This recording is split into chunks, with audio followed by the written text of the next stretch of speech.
Hello and welcome to a narration of Auridon Lore from Elder Scrolls Online, Part 2.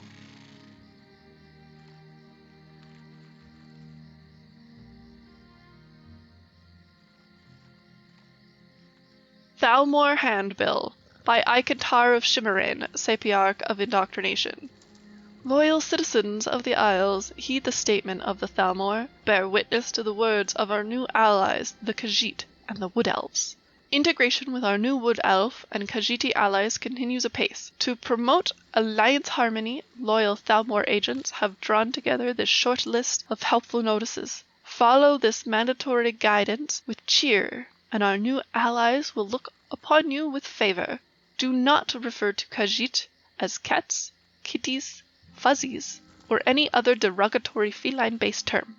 Khajiiti delicacies are often very sweet, or spiced with exotic substance known as moon sugar. Diners beware. Do not touch a Khajiit's tail without permission. Our Khajiiti allies have a unique dialect. Mocking their speech or imitating it is considered quite rude and non-Aldmeri. When inviting a wood elf to dine, know that the resources of the forest are sacred to them. Serve venison, but no salads. Do not refer to wood elves as shorties, runties, or any other derogatory height-based term. Have a care when imbibing wood elf brews, as their beverages are very different than our own. Do not imply to wood elves that they are cannibals, or ask them about how they dispose of their dead. Eagles, unite!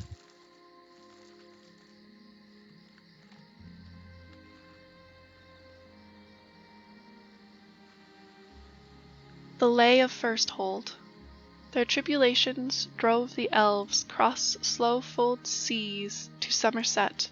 O Eldamaris, O Elnofe, your loving visage haunts us yet. Your Zephyr's kiss enthralls us still, though only in heart's memory. And sorrow to the marrow deep infuses every Aldmeri.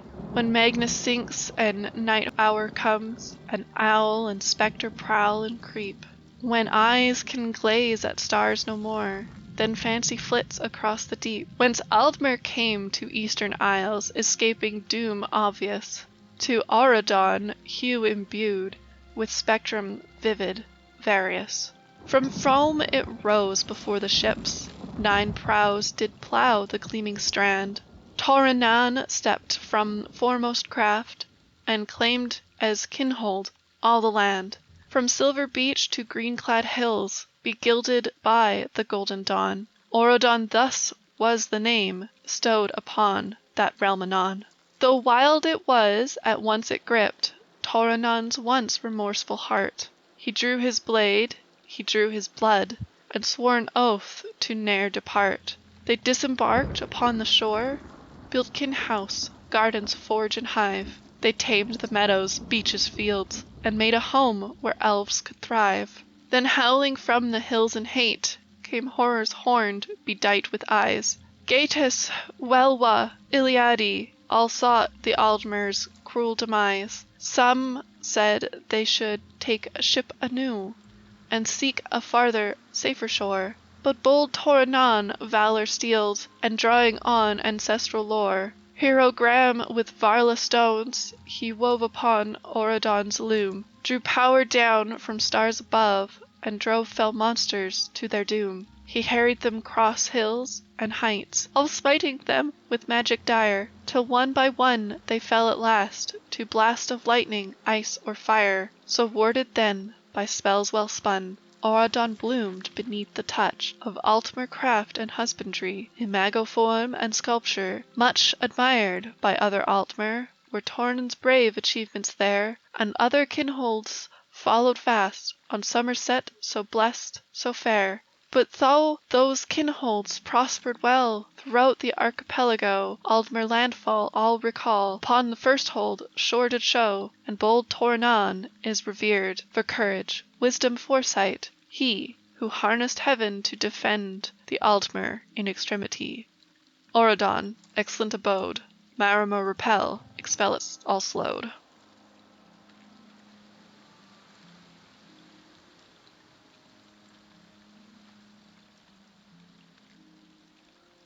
The Rise of Queen Ayreen by Nulathel of Skywatch.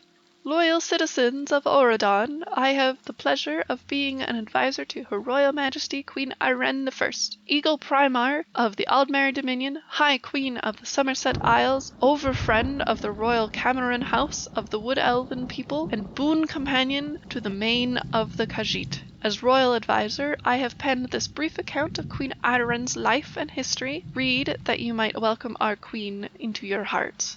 Her Majesty spent her early days, as many children do in the Isles. She trained in blades beside her father. She rode horses in the surf along our golden beaches, and she memorized history and sonnets beneath soft pink petals. Over 20 years ago, your forward-thinking king, His Royal Majesty King Hydeleth of Alinor, may he be ever honored in Aetherius, gathered with the royal family at the Crystal Tower in celebration of Her Majesty's passage into the Labyrinth. This time of intensive study had been required by all Somerset rulers in the past, and Her Majesty was to step into that period with arms wide. As the hour approached, however, the then princess was found missing.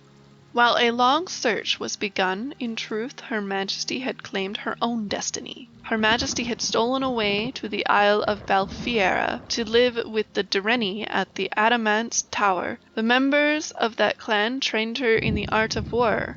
They turned her simple noble swordsplay to lithe and seasoned blade dancing. Her beachside rides became forced marches on horseback, and her singing of sonnets beneath the trees of her homeland gave way to the study of arts most arcane. Much has been made of our queen's adventures in Tamriel by bards and common broadsheet scribes. Yes, it's true that she once rode a bear, that she hunted the frost trolls of Skyrim, delved into the depths of a dwarven ruin, and crewed with a pirate captain of Cyrodiil. Her Majesty once flew upon an enormous kite on the winds of the Al-Kir desert, and danced with Nereids in the Elysian hills.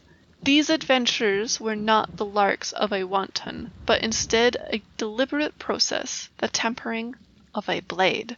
And when His Majesty King Hydeleth passed away, when it looked as though our remote isles would be left to flounder in the swell of history, Princess Ayreen returned. Her Majesty plucked the crown from where it had fallen in the dust. She took up her father's sword and led us out into the world.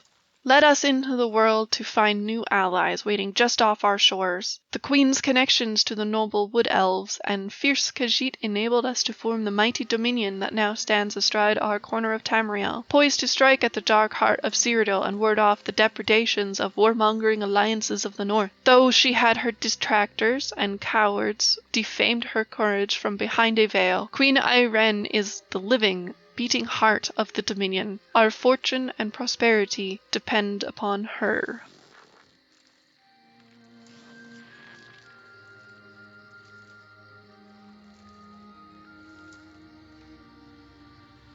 Varieties of Faith, the High Elves.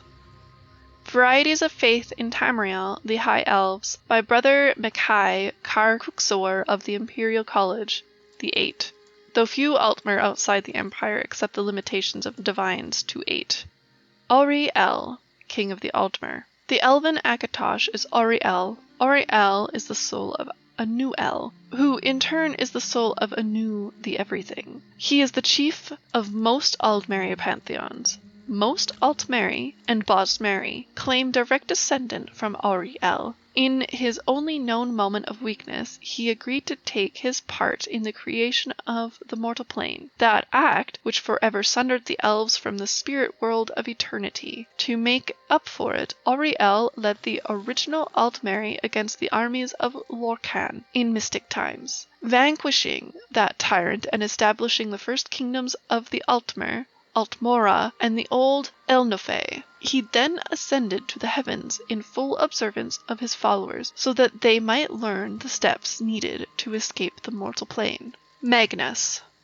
The god of sorcery, Magnus withdrew from the creation of the world at the last second, though it cost him dearly. What is left of him on the world is felt and controlled by mortals as magic. One story says that, while the idea was thought up by Lorcan, it was Magnus who created the schematics and diagrams needed to construct the mortal plane. He is sometimes represented by astrolabe, a telescope, or more commonly a staff.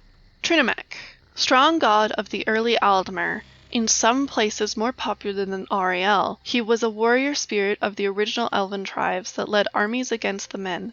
Boethia is said to have assumed his shape. In some stories, he even eats Trinamach, so that he could convince a throng of Aldmer to listen to him, which led to their eventual Chimeri conversion. Trinamach vanishes from the mythic stage after this, to return as the dread Malakath. Aldmeri propaganda portrays this as the dangers of Dunmeri influence. Yfra, god of the forest.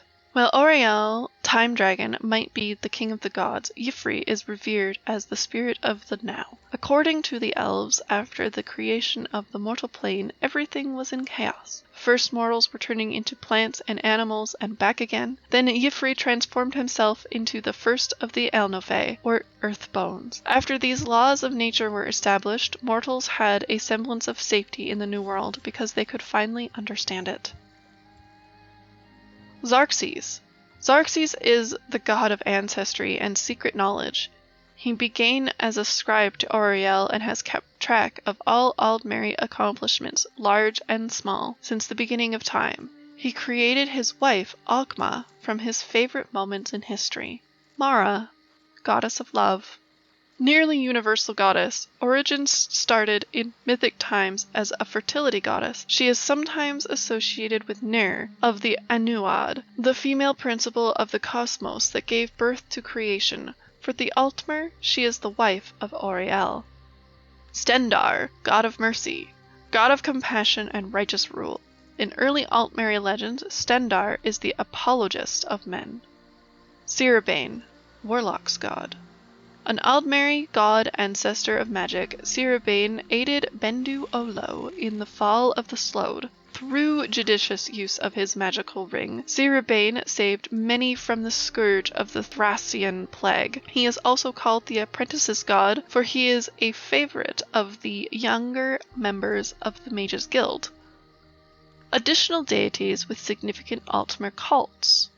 Fenaster, hero god of the Somerset Isles, who taught the Altmer how to naturally live another 100 years by using a shorter walking stride. Lorcan, the missing god. This creator, trickster, tester deity is in every Tamrielic mythic tradition. His most popular name is the Aldmeri Lorcan, or Doomdrum. He convinced or contrived the original spirits to bring about the creation of the mortal plane, upsetting the status quo, much like his father, Padome, had introduced instability into the universe in the beginning place. After the world is materialized, Lorcan is separated from his divine center, sometimes involuntary, and wanders the creation of the Et Ara. He, and his metaphysical placement in the scheme of things, is interpreted a variety of ways. To high elves, he is the most unholy of all higher powers, as he forever broke their connection to the spirit plane. In the legends, he is almost always an enemy of the Altmer, and therefore a hero of early mankind.